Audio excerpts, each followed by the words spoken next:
Ho ho ho, this is WaffleKitty, and today, I want to tell everyone, Merry Wafflemas. I'm so bloody thrilled to celebrate my first Christmas on YouTube. So, in celebration, I want to start off the holiday by discussing the curse of Christmas video games, discussing the very first holiday games, modern holiday games, and why Christmas games are doomed to fail from the start. Yes, I realize that might not be the most festive. But hey, it's better than awkward family reunions. So grab some eggnog and spiked hot chocolate for the first episode of Wafflemas 2020, the first non-religion based, non-family friendly, Super Waffle Y holiday on YouTube.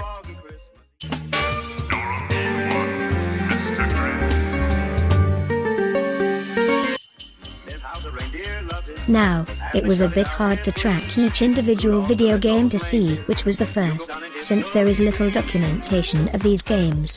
But as far as I can tell on a limited time and budget, the first recorded game that loosely featured holiday elements was the Home Alone video game franchise. Home Alone for the Supers, based on the smash hit movie Home Alone, was the first version of the game to hit stores around Christmas 1991. In the Supers version, the level is split into several floors, but the players can see the two nearest floors from outside the house from a far perspective. The house, for unknown reasons, is colored in absurdly bright tones, with seemingly more vertical rooms than a house should probably have. The player controls a very poorly drawn Kevin, who can sneak through the house and climb stairs. The Weird Bandits, although the game never states their names and they bear no resemblance to the movie Bandits, are attempting to steal their fortune. What fortune? How do they get it? I have no idea. But for some reason the McAllisters have an abundance of chalices and piles of gold laying around the house for no reason. Kevin can move through the house, setting traps to stop the bandits and taking the treasures into the safe house in the basement, which, once again, don't ask me. Once all items have been sent down the chute to the basement, Kevin fights past rats, bats, spiders, and ghosts he encounters in the basement, then fights a boss so he can make it to the safe room to lock away all of his family's riches. Now, all that sounds, if not simple, kinda simple. But in my research, I bought this game and played it myself. And I can tell you for free, it's fucking impossible. The controls are shit. The traps and treasures don't even look like anything but weird white squares. The whole game is a fucking mess. I repeatedly fought the urge to throw it out the window, then run as far as I can away from the fever dream of randomness and the most bloody fucking awful music I've ever heard. And I wasn't the only one. The game received a downpour of concentrated hate and fury the second customers bought it. Megatech said the game would only appeal to junior players '.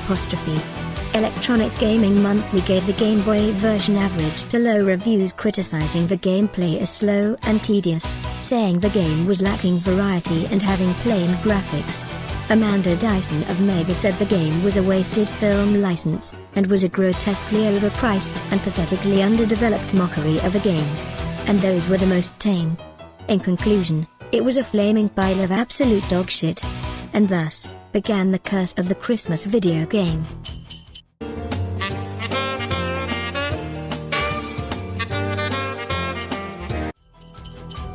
Slowly, Christmas games evolved with the times. The developers came up with a second, and much more confusing, one, which I refuse to play because I will most certainly explode if I do. But, do you ask, did they break the curse? No.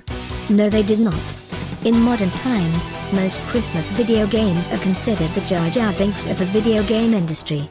They lurk in the shadows of shitty internet flash games. Around Christmas, they take form in endless runner games, dress-up games, free-to-plays, Bubble Much 3S, and the scum of the App Store. Just like Jar Jar, no one likes them. We just kind of ignore them.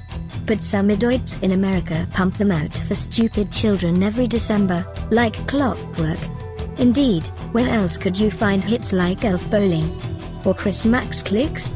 Or the dozens of flash games lurking in the corners of cool math games when you are babysitting your niece? Now, I don't include Christmas overlays of games in these. Christmas overlays for already successful games can receive widespread praise. But I'm talking about Catch the Christmas Candy, Christmas Crush Holiday Swapper, and Find the Christmas Santa Rudolph Hidden Object. Yep. I'm not kidding. But even compared to other trash games, these are absolutely terrible. But why? Well, to answer at least part of that, I believe we need to go back to Sesame Street. Christmas and have it once a year, and have a life in between. Christmas is fun, but Christmas every day is too much. Every day can't be Christmas. That wouldn't be such a treat. You can get tired of chocolate candy when that's all you eat. Every day can't be a birthday. That wouldn't be such fun. Too many birthdays aren't half as nice as one that you wait for joy and recall that if every day was Christmas, there wouldn't be Christmas at all.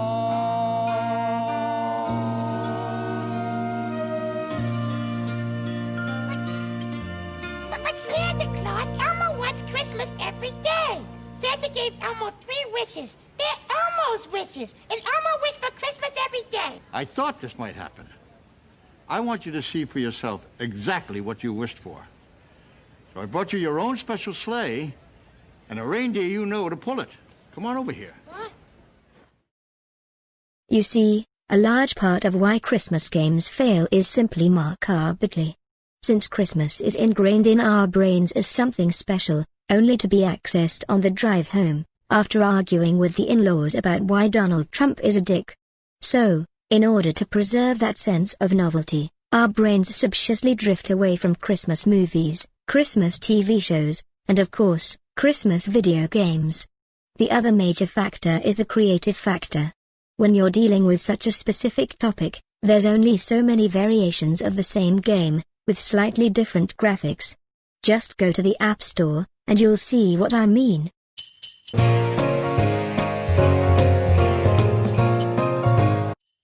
So, in conclusion, the curse of the Christmas video game is still alive and well.